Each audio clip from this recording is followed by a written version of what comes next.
The world is not a bed of roses. পৃথিবীটা ফুলের বিছানা নয়।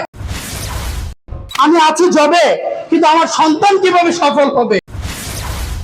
নিজের অজান্তেই জিততে জিততে আমরা হেরে যাই।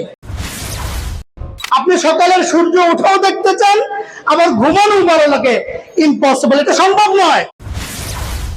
সফলতা যদি চান, নো এক্সকিউজ।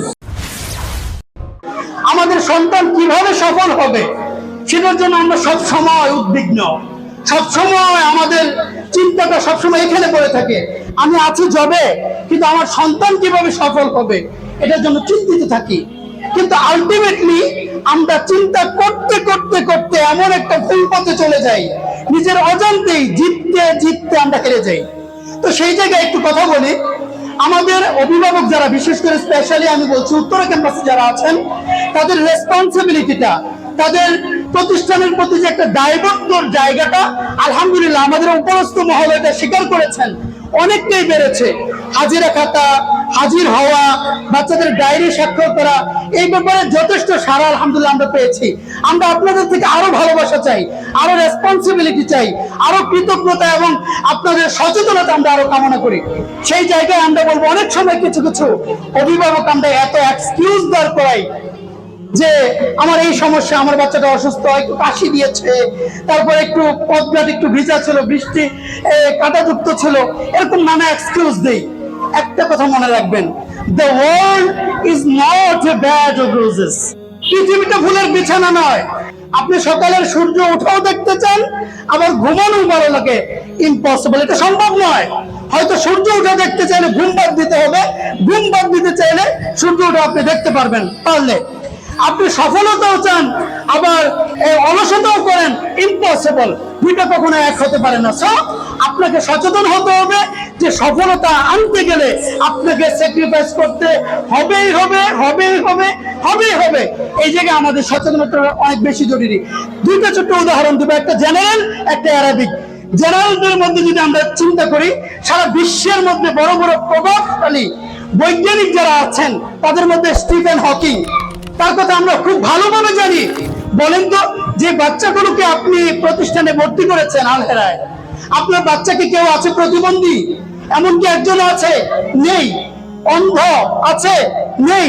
প্যারালাইজড আছে? নেই। একজনও খুঁজে পাওয়া যাবে না। আলহামদুলিল্লাহ, স্টিফেন হকিং এত প্রতিবন্ধকতা থাকার পরও পৃথিবী বিখ্যাত বৈজ্ঞানিক হয়েছেন। সে আপনারা অনেকে জানেন, আমি সময় লম্বা করছি না। একজন আলেমদের মধ্যে থেকে একজন উদাহরণ দিই। মাত্র কিছুদিন আগে, আপনি বলবেন স্টিফেন হকিং অনেক আগে চলে গেছে, আমাদের যুগের লোক না, কষ্ট করে ওনারা বুঝবেন না, আমাদের কষ্ট বা আমাদের স্বাচ্ছন্দ্য, আমাদের শৌখিনতা ওনারা বুঝবেন না। একজন আলেমের কথা বলে, যিনি রিসেন্টলি আমাদের থেকে বিদায় হয়েছেন, আরব বিশ্বের সবচেয়ে প্রথিত যশ আলেম আব্দুল আজিজ বিন বাস। আপনারা ইউটিউবে গুগলে সার্চ করবেন, উনি মাত্র কিছুদিন আগে ইন্তেকাল করেছেন। উনি টোটালি অন্ধ ছিলেন, অথচ সারা বিশ্বের শ্রেষ্ঠ মুফতিদের একজন ছিলেন। টোটালি অন্ধ, সারা বিশ্বের শ্রেষ্ঠ মুফতিদের একজন। আপনি কিসের এক্সকিউজ দাঁড় করাচ্ছেন যে আপনার পথের টাকা, এই জন্য আপনি বাচ্চাকে হাজির করতে পারছেন না? আপনি কিসের এক্সকিউজ দাঁড় করাচ্ছেন যে আপনার বাচ্চাটা একটু উহু বলেছে, একটু কাশি দিয়েছে, আপনি বলছেন হুজুর আমার বাচ্চাটা আজকে যেতে পারবে না? কেন? যে আমার বাচ্চার একটু কাশি। কিভাবে সম্ভব আপনি সফলতার স্বপ্ন দেখেন? এই জন্য ভাই আমি দুইটা উদাহরণ দিয়েছি, একটা জেনারেল থেকে, একটা অ্যারাবিক থেকে, একটা ইসলামিক ব্যাকগ্রাউন্ড থেকে, একটা জেনারেল ব্যাকগ্রাউন্ড থেকে। আমি শুধু এটাই বোঝাতে চাই, কোন এক্সকিউজ আপনার সফলতা এনে দিতে পারে না। সফলতা যদি চান, নো এক্সকিউজ, কোনো এক্সকিউজ নাই। যত সমস্যাই হোক আপনাকে প্রতিষ্ঠানে আসতেই হবে, প্রতিষ্ঠানের রুলস রেগুলেশনকে মূল্যায়ন করতেই হবে। আজকে যারা রেজাল্ট দিবেন, আপনি আলটিমেটলি খোঁজ নিয়ে দেখবেন যেই বাচ্চাটা 1 নম্বর হওয়ার কথা ছিল, জাস্ট শুধু আমাদের সফটওয়্যারে যে ওই অনুপস্থিতির বিষয়টা যখন আমরা অ্যাড করে দিলাম, সাথে সাথে 1 নম্বরের বাচ্চাটা 4 নম্বরে চলে গেল। আমাদেরও কষ্ট লেগেছে, আমরা জানি ছেলেটা খুব ভালো, আলটিমেটলি ভালো, কিন্তু তার অনুপস্থিতির কারণে সে 1 থেকে 3-এ চলে যাচ্ছে। আমাদের চোখের সামনে, আমাদের চোখে পানি এসে যায়। আপনাদের অলসতা বা দুর্বলতা, যত ব্যস্ততা হোক, সবচেয়ে প্রায়োরিটিফুল হচ্ছে আমার সন্তান।